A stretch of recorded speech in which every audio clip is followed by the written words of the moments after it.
back to your NHL days, and could have been a longer career until an injury, and then a life-changing decision to enter coaching. But by that point, you already owned the Lumber Kings. So there's really two pieces I want to hear about: is how did you end up buying the Pembroke Lumber Kings? How did that come about for a guy who has never been to Pembroke before? And the second part about when that decision came that I can't play at this level anymore, and I'm now going to stop trying, and I'm going to try coaching. So let's talk first about how you bought the Kings. Yeah, well, I think it all started really with Kevin Abrams, my connection with Kevin through going through all the years of junior hockey, in particular the junior A level. Kevin is as good or the best manager, scout that I've come across in junior hockey, and that started from a young age. And I know that he was a very well regarded coach as well, and always stayed in contact with Kevin. And I think even at times when Kevin wasn't directly involved with any team, he was always on the periphery and always looking for opportunities. He's really is a brilliant hockey man, and when he approached me about an opportunity to own a junior A team, I had always told him, that would be a pretty cool thing to do, to have something maybe to fall back on or to be involved in. Nothing really came of it, and then it was quite a while later I received another call, and it was along the lines of, if you're serious about owning a junior A team, there's really a can't miss opportunity available right now in Pembroke with the Lumber Kings. And being someone who grew up in Brampton and you live in that bubble that is Toronto, I had never heard of the Pembroke Lumber Kings. I had really never heard of the CGHL. Again, I think when you're in that bubble in Toronto, I think a lot of people will say that really, there's nothing else going on in hockey outside of the GTA. But I learned pretty quickly when arriving here that really is a great hockey town, a great facility in the Memorial Center, and started to delve into the history of the club. And I was fortunate at that time to be able to have the resources to make that investment and to be involved, and would have never even considered it without the leadership of Kevin to be able to take over and run things from top to bottom. So that's really how that started. And first 3 years of ownership were under Kevin coaching the team, and I was still playing, and trying to find my way at the NHL level and being bounced around a little bit around the minors. And ultimately the injury happened for me during the NHL lockout of 2004, where on a contract with the Phoenix Coyotes. I was playing for their affiliate in Utah, the Utah Grizzlies, and injured my knee in training camp, somewhat of a minor injury that I missed some time for. I think ultimately came back a little bit too early, being with a new organization, a new team, starting fresh. You want to get back in the lineup, and it wasn't quite 100%. Our team was struggling, and I put a lot of pressure on myself to come back and play, and looking back on it, probably a little bit too early. And just a few games into that same injured knee, I tore out completely and ended my season, and had to have a couple different procedures done with it, and really never felt the same after that. It's something that players come back from all the time. Certainly felt like I could have come back from it, but for me, I was a type of player that, even being an undersized guy, I always felt somewhat invincible on the ice. And after the injury, didn't feel the same. It was the first major injury for me, and that was the sort of the beginning of the end, if you will, where I started to question my ability to compete at the highest level. My career was somewhat going backwards in that I started in having a significant time in the NHL, and then was sort of tossing around from organization to organization. So I had that going on, plus I had the injury on top of the career, sort of not going the way that I had envisioned it would go. And probably most importantly, though, why I couldn't overcome that, because I believe I could have overcome all of that. Probably the biggest thing for me was the fact that I really wanted to have the opportunity to create an identity for myself. And if that meant having to give up playing and get involved more in the hockey operations, coaching, where again that I know you would have the opportunity in doing that to really deal with people, young people and their families one-on-one. Felt strongly that'd be the best way for me to, one, separate myself from the past and all of the noise that was around me, and begin to make connections and sort of bring out my true self and my character.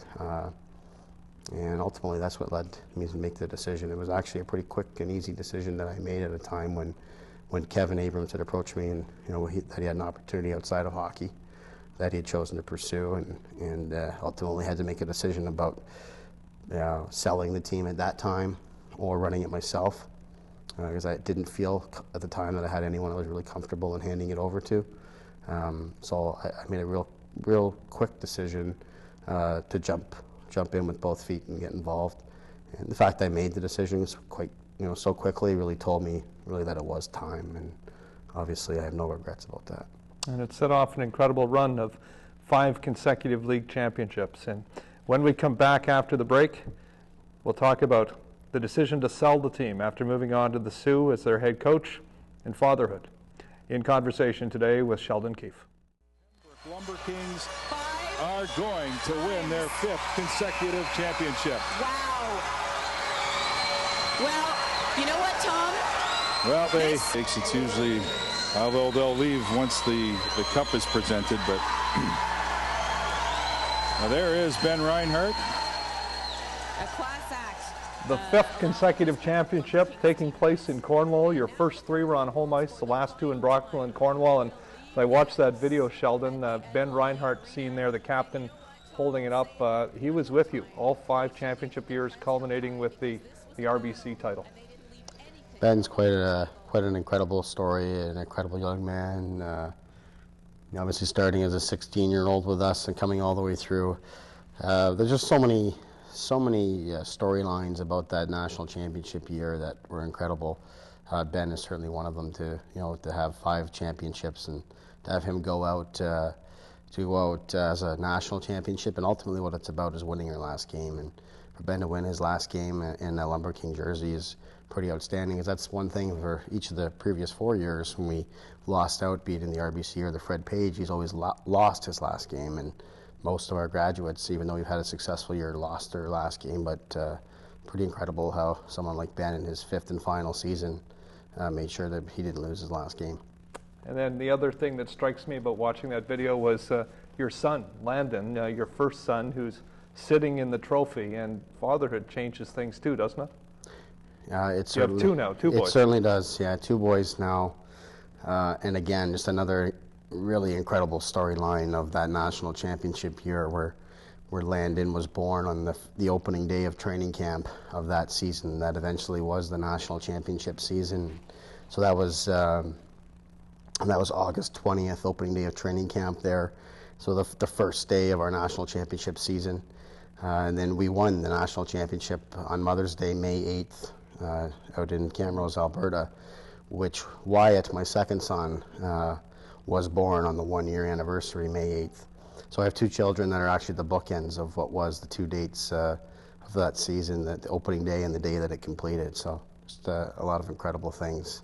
It's unbelievable how things work out. How many times were you told by the locals, the only thing we haven't done here is won a national championship, now go bring it home? Quite a bit. I don't think any more by anyone other than yourself. But yeah, I mean, that's something, as I think I've said, it really wasn't a target of mine necessarily. I always believed more in the traditional 7-game series and playing against the teams that you compete against within your own league. Anything that happens beyond that, there's so much guesswork to it, given that it's a tournament format and opponents you're not familiar with, and you really don't compete against all season long. They come from leagues that play under different rules. There's so many variables that go into it, but it wasn't necessarily a target of mine. But for a lot of people that have seen a lot of championships, but not having the national championship was something that meant a lot to people in this area. This Lumber Kings have enjoyed so much success, but have not been able to have that national title and the national recognition for the community. And I think that's a big thing. I think that's one of the most important things that sports bring to any community, even at the professional level, is an identity, to that community and to that city. You really felt it when we got back here with that national championship trophy and being met by Mayor Jack No, and to see the people lining the streets and the noise. That was probably the most incredible moment of my hockey life, something I'll never forget. Probably the next big decision you had to make after winning all of those years, obviously the decision to go on to a higher level of coaching with the Sioux Greyhounds, but that's an opportunity, and you can't leave that alone, was the decision to sell the team. But it had to be difficult trying to coach a major junior A team, 6-7 hour drive from Pembroke, at the same time be the owner of a junior A franchise in this city, which you obviously dearly cared about given your success. Yeah, it was incredibly different, in particular under the circumstances where, I had to leave so abruptly in the middle of a season. Really no plan in place in terms of who was going to take over or how things would run. We really had to kind of make that up on the fly, and credit to Scott Moans for stepping up the way that he did, to lead the staff and the players through the remainder of the season, and our support staff as well. Marianne Tamman and our incredible volunteers, Greg Kozats, that really went above and beyond for the remainder of the year, and really allowed things to run. But it is incredibly difficult, and I really care for the Lumber Kings. I really care for this community and what the team means to it. I believe strongly that in order for the team to really succeed, it needs hands-on ownership, in particular people with hockey backgrounds.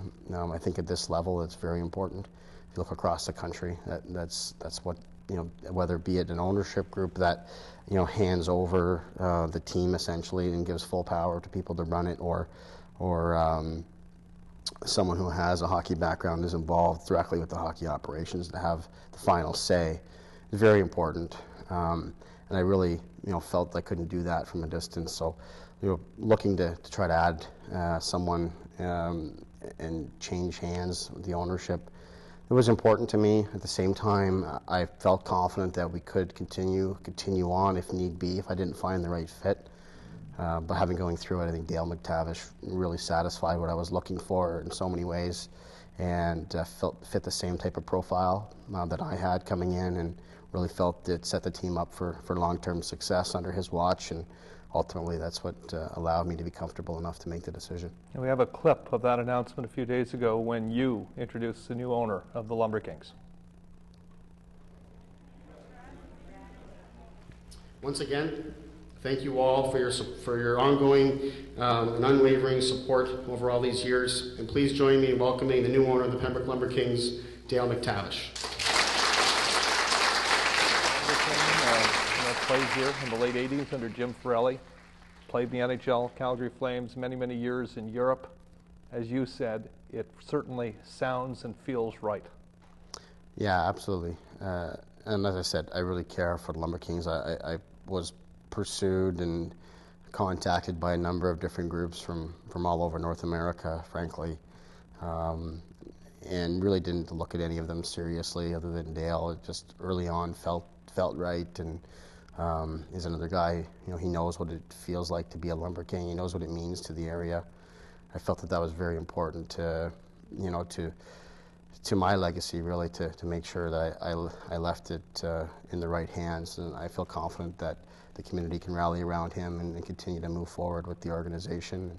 Certainly wish him well. He knows that I'm available, as much or as little as he deems necessary, and I'll always care about the team. I'll always be able to help out in any fashion, and certainly would do my best to push players in this direction in the future, and support in any way possible to ensure that I can do my part, even though I'll be relocating to Sault Ste. Marie, do my part to make sure that the Lumber King legacy lives on.